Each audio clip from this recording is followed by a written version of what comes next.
My drawings just keep getting better and better, if I do say so myself. Welcome to Circuit Studies, breaking down each F1 track race by race. Today's lesson is the Las Vegas Grand Prix. So the Las Vegas Strip Circuit is still pretty new, with the 2025 season being the third edition at this track, and it's the second longest track on this calendar after Spa, coming in at 6.201 kilometers. There's 50 laps for the race, 17 turns going anti-clockwise, and 2 DRS zones. The circuit is driven under the lights of some very famous locations like the Bellagio, the Venetian, Caesars Palace, where actually F1 did host 2 championship races in 1981 and 1982 in the Caesars Palace parking lot, and in both of those years the championship was won here. So there is a lot of history when it comes to the Las Vegas Grand Prix. Something really important to note is that it is going to be cold, and actually when the organizers were talking about this Grand Prix, they did actually admit in 2023 that they didn't think about how cold it would actually get. So they didn't think that it would be cold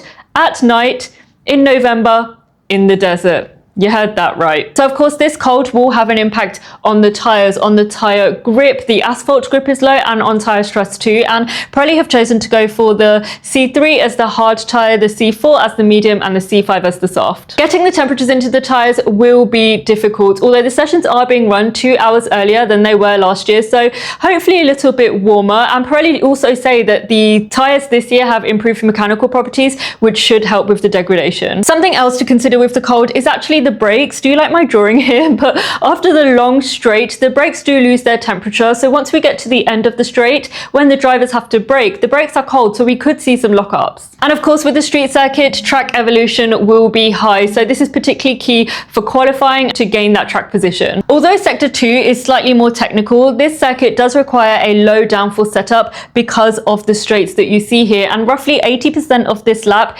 is taken at full throttle. And this circuit is actually one of the fastest circuits in terms of highest average lap speeds. In 2024, Alex Albon hit 369 kilometers per hour. Now pay attention, because I don't want you to miss the race. This race actually takes place on Saturday night local time. So depending on where you are in the world, keep an eye on the timings. Each session is brought forward by a day. So qualifying will be on Friday. And if it's your first Las Vegas Grand Prix, keep an eye on the Las Vegas Sphere, because the Sphere does actually show graphics throughout the race, which are both bizarre and entertaining. So there's everything you need to know for the Las Vegas Grand Prix, all ready for the race. I'll see you for lights out.